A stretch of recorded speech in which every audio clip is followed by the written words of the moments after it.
Hi, my name is Michael, and this is a very, very, very serious topic. It's not just willy-nilly. I'm not a religious fanatic by any means. What I have been looking at is the fact that the way history is being brought to us, well, it just doesn't make any sense. Now, I've been looking at maps, ancient maps. I've been doing so for quite a while now. Um, This would be the map of Europe right up here on top on the left, and Asia right down below. This map actually shows Alaska right over here as well. Um, but if you notice the orientation in contrast to the regular Earth is tilted. So you see the Black Sea is right there. Then this is the Caspian Sea. So Black Sea, Caspian Sea, and the tilt is quite different than what we're normally used to. So I'm guessing this map was actually done before the pole shift. Now I know there's going to be a lot of people who are going to say, well, they didn't know how to fly, or they didn't know this, that, and the other, and their maps were very inaccurate. I beg to differ on certain statements like that, but in any case, I was looking at these, and then I saw this one. I also saw other maps. This one is earlier version. There's some later version maps, but in any case, what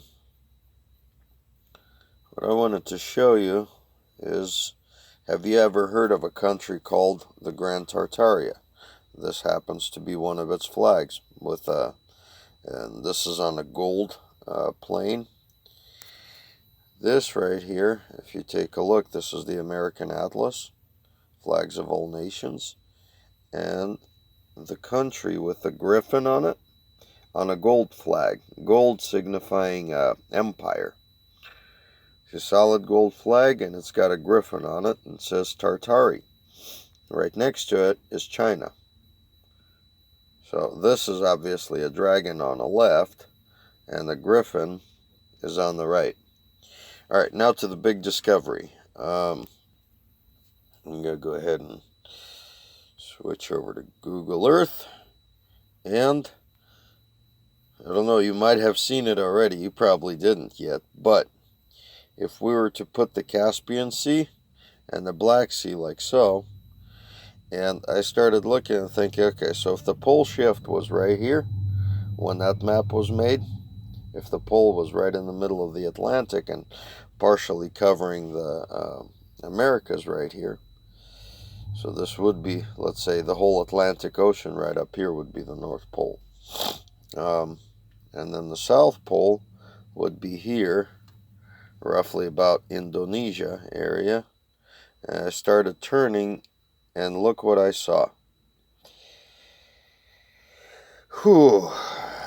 I don't know if you can see this. I'm pretty sure you can, but there's this face right here. And it's not just a face. I mean, if you take a look, the eye right in the middle of the screen with eyelashes, and the nose is absolutely perfect.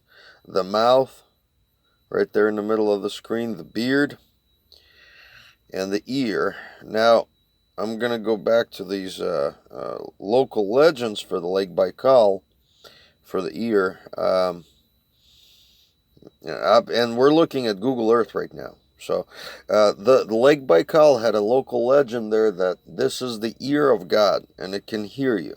So they even have this little brass monument. Fairly little, fairly big, I guess. In contrast to this, it's pretty small. But you're supposed to take a rock and throw it through the ear and make a wish.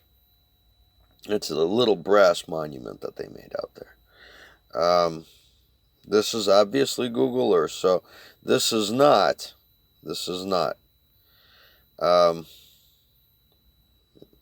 fake, because, and it can't be fake, because this is comprised of a whole bunch of little pictures where you can zoom in and you can see, for instance, somebody's house right there, cars, shopping center, whatever this is.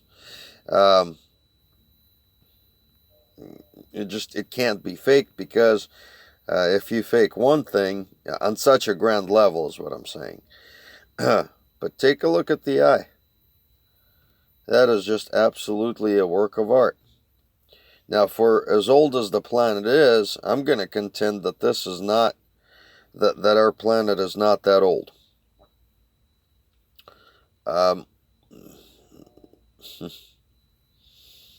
going to contend that our planet is maybe 7,000 years, and I'm going to go with what the ancient Russian calendar says, which we're I'm still kind of in a bit of a shock over this. The Russian calendar says that we're living in the year 7,000 change, and that is since the Great War, when an armistice was signed. And then from there is supposed to be a big long time of peace. Now, right here, seems like there might be another guy with a beard, but I can't state that because it's not as obvious. He's right in the middle of a screen with a big long beard. If to anybody that read Alexander Sergeyevich Pushkin, they've heard of the giant's head in the story of Ruslan and Ludmila. It might have variants. He may have seen other documents. It's very well known that the man himself used to be in and out of the Tsar's library. It's also known that the Romanovs took over from the Rurik family dynasty, and the Romanovs were Prussian. Now, what's interesting is the whole world is on a Prussian education system. So what I would like to do is, as far as this, I'm going to put it out there, but not without explanations. The explanations are going to follow. I'd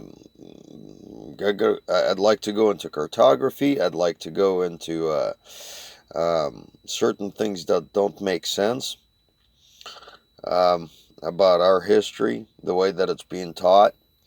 And it's being taught just to make us purely reactionary. So I'm guessing the biggest thing is for us to forget, as far as a conspiracy theory, if you will, of our great past. If you look at this, one can claim that this is Jesus, one can claim more other stuff, but fact is, if you look at this, it is blatantly obvious that our planet was terraformed.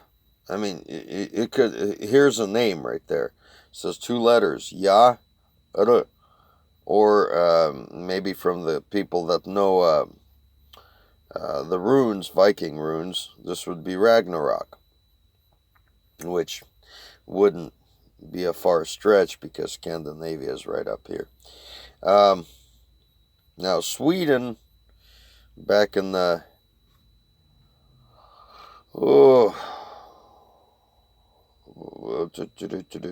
let's see, the year 1697, I read a eulogy for King Carlos the 11th and then King Carlos the 12th.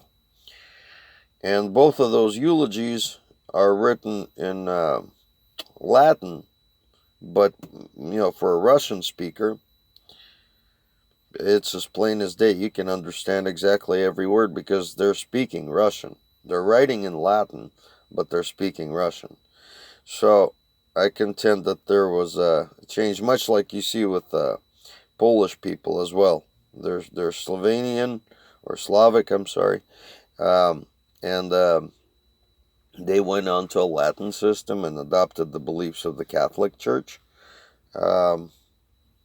And their language just every year seems to pull away from the original. Now, the other thing I've noticed here too on this map, on the Google Earth, is you see this desert area. Now, to me, and this is a hypothesis here, but this shows, and I'm not going to explain why now, but further on I'll explain it. I believe that there was a flood, a massive flood, like the equivalent to a Noah's Ark flood.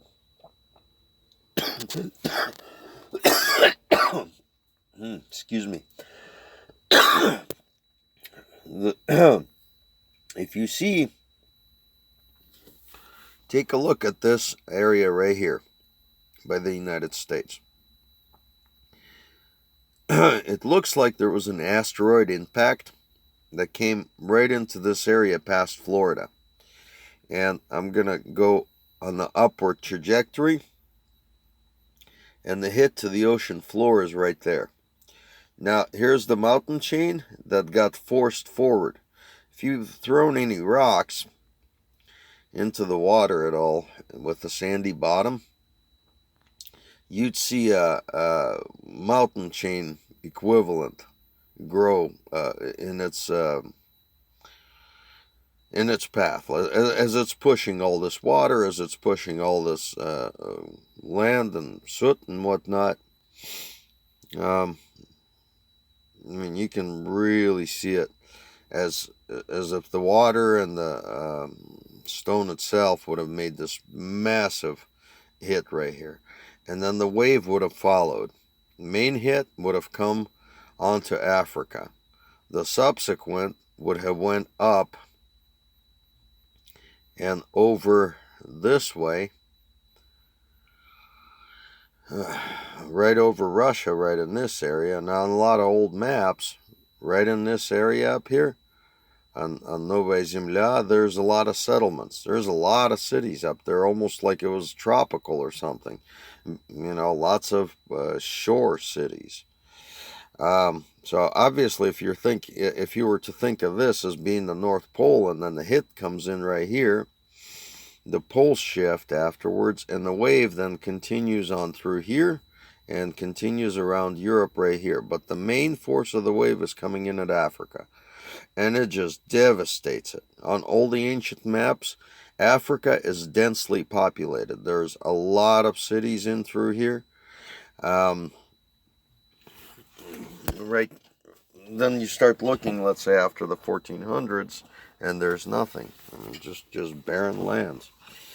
That wave then continues on this way. If you take a look, and looks like it slows down as it enters Europe and Asia through the Middle East. Some of it goes out into the Indian Ocean, but another big part just continues on and continues on, and then the waters subside and then start coming back and going out into the Indian Ocean. So I mean, you can see what kind of a damage that hit would have made. I know that there's gonna be guys that are gonna go, well, there's Pangea, this and that and the other. Yeah, I don't tend to buy that argument, especially that there's an argument to be made right here for the terraformation of this planet. And looks like these were the creators. This was the creator, and maybe, who's ever faced this was also part in this creation. Maybe these were leaders of a people that came to Earth. And you see that this hit right here would also explain the mammoth die-off, and possibly this would also explain the dinosaur die-off as well, because there's certain accounts ranging back to the 1600s, 1700s of people who drew dinosaurs,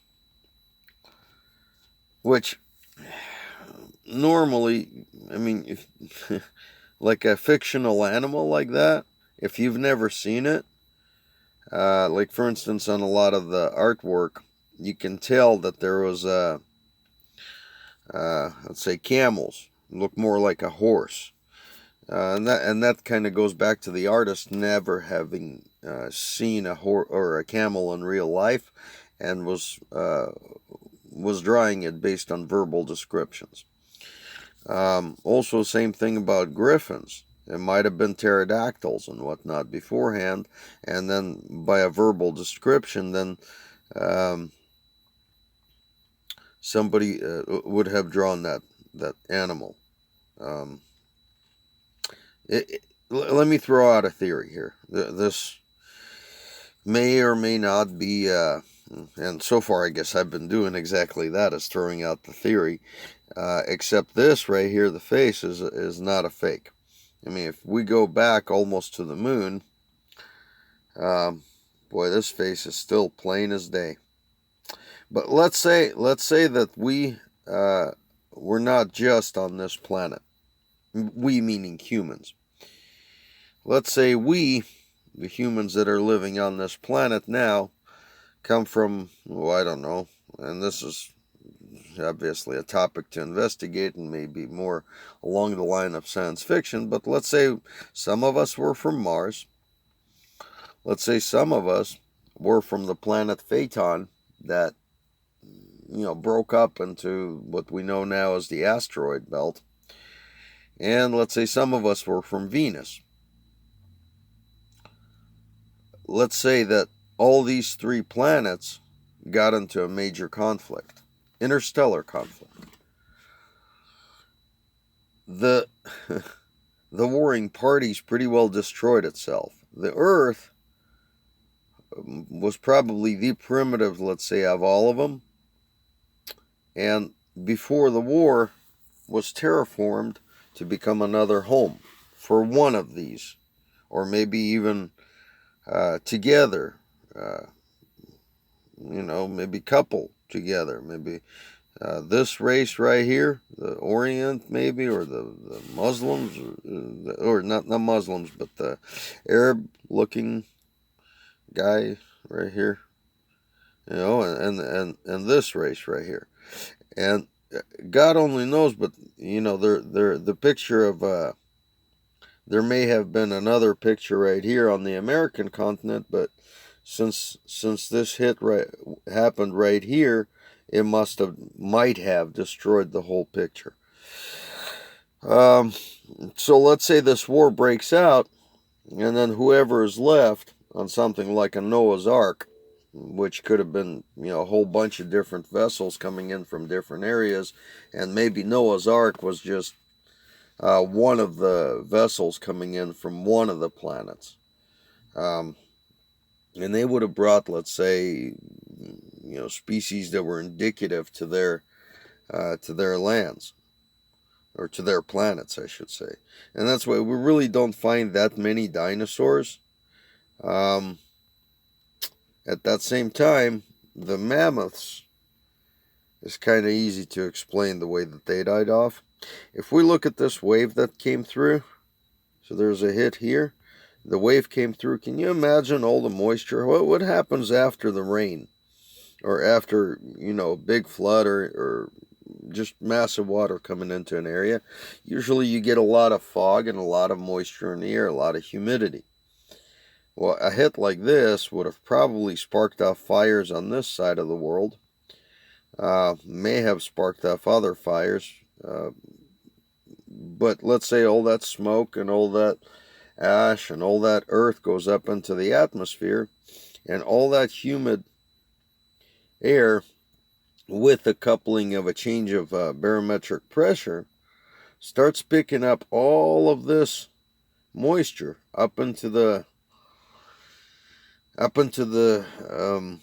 atmosphere, and then you have a weather system which is also now all in just going crazy, right? Because now the poles have shifted from here to here from the impact. This area, which was semi-tropical at a certain point, starts getting very cold very quick, but because of all this excess moisture, it's not falling out as snow. It's starting to fall out as frozen rain. These mammoths, which were used to maybe a colder tropical area that was in this area right here, right, all of a sudden get exposed to a massive, and that includes the woolly rhinoceroses too. they get exposed to this massive, maybe 30 day, maybe 40 day, maybe a week, maybe more, maybe less, but a constant frozen rain coming over this area. And you can see we're really over the course of maybe even a day or a couple of days, these animals would get frozen. Now, we don't. The animals that are found are not always in one piece, and this may explain the first hit that came in through the force of the wave, which may have killed off a whole bunch of people, a whole bunch of animals, and just tore them up. I mean, we can really take a look and see when the tsunami hit Indonesia, or we can take a look and see at the damages that were caused by a tsunami that hit Japan.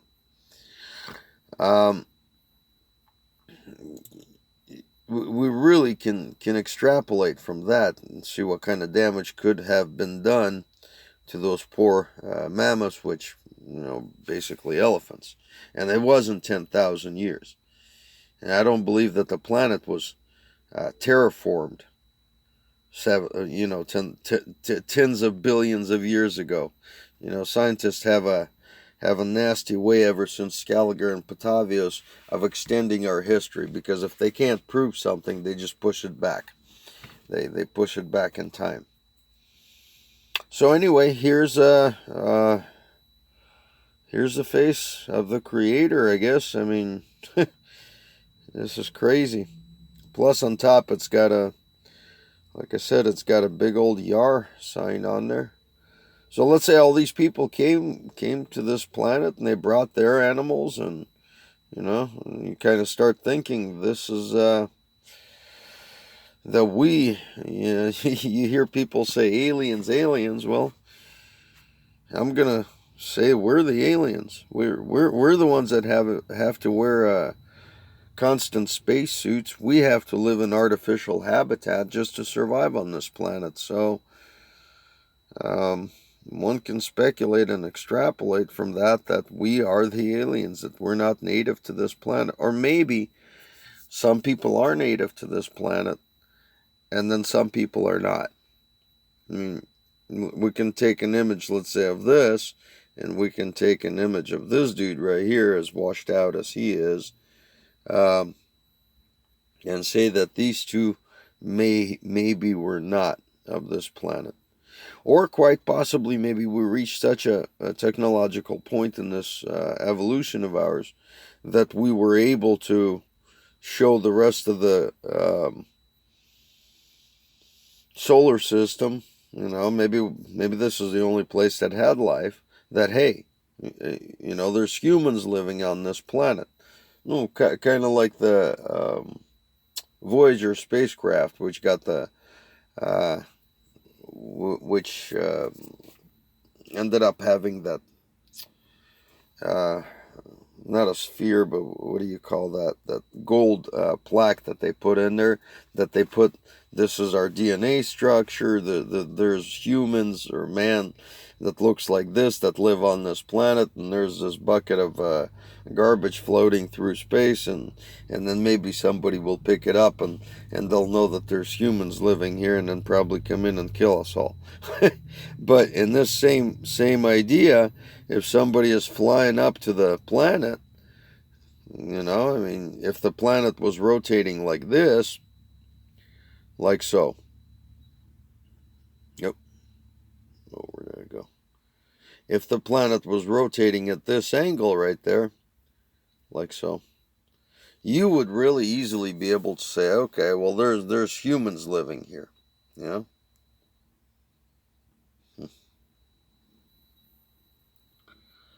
Yeah, it'd be interesting to take a look at that Pangea thing again, see if these images are still there. Maybe they're whole as these people put it together, but I imagine they messed up the picture. I still have a hard time believing in that Pangea thing, because it shows one supercontinent sticking out of the ocean, and that doesn't make any sense. How do you have water on one side and landmass on the other side? The planet would be wobbling uncontrollably. I can't see how that how that would work. Maybe it's just beyond me, that theory. But as far as I'm concerned, that theory, if it has the right to exist, then this theory right here definitely has the right to exist. So in any case, I found the face of God, or the Creator, I should say. Yeah, guys, this is I think this is incredible. And once again, this is Europe and Asia put together. This is not like me looking, let's say, at some cloud formation, or me looking at Spain right here and saying that, well, if you tweak it like really heavily and then change this, that, and the other, then Spain looks like Jesus. Well, I don't see that. I really don't. It's like I mean, here you can look at this and say, oh wow, this looks like a skeleton from this altitude. Well, no, it doesn't. So, I don't know. But this right here, I gotta tell you, boy, that this is I don't think it's like an ink blot test. I mean, this image is too perfect. It had to have been manufactured. The letters right here, I mean, this is the Himalayas. Oh, by the way, talk to Indian guy, Navajo, and he said that in in their beliefs that there was a race of giants that came down, and they formed the four mountains, the Flagstaff, and the one in Nevada, I believe. So basically, we're looking at the four mountains right here, I think. Yep. And they pray to those four mountains. But what he said was that giants came and they made those mountains. They moved the earth and they made those mountains. And then later on, there was some sort of twin brothers that killed one of the giants, and then the giants left, or something to that effect. In any case, I mean, if we take a look at this area right here, I mean, this looks like just a big giant quarry. I mean, it looks like a freaking mine. And this area right here looks like a mine. This area right here looks like a mine. And I've been to plenty of mines in my life. I'll go ahead and I'll put out a picture at one point. Now, this is by far, the scope of this is just huge. Because, I mean, it looks like this whole area, right in this whole area right here, basically, and right up into here, and this whole area right here, looks like has been mined up on one side and down the other. I mean, it's just crazy from looking at this from the sky. Makes our mining operation look like a kid in a in a sandbox. But anyway, yeah. Other points. The Indians on the north side of the continent. Now, I've talked to the ones in Washington State. That was the Blackfoot Indian in that particular case. And he said that in their legends, that there was gods that came down from the north. And they were nice enough, and they helped them build as much as they built their society. And then they went away. And then the conquista came. And then the white man came from the east. And just, that we all know that history right there, where we came in and destroyed. But one thing that both of these said is that whenever the white man would come into sacred sites, or when they would find archaeological evidence of another group,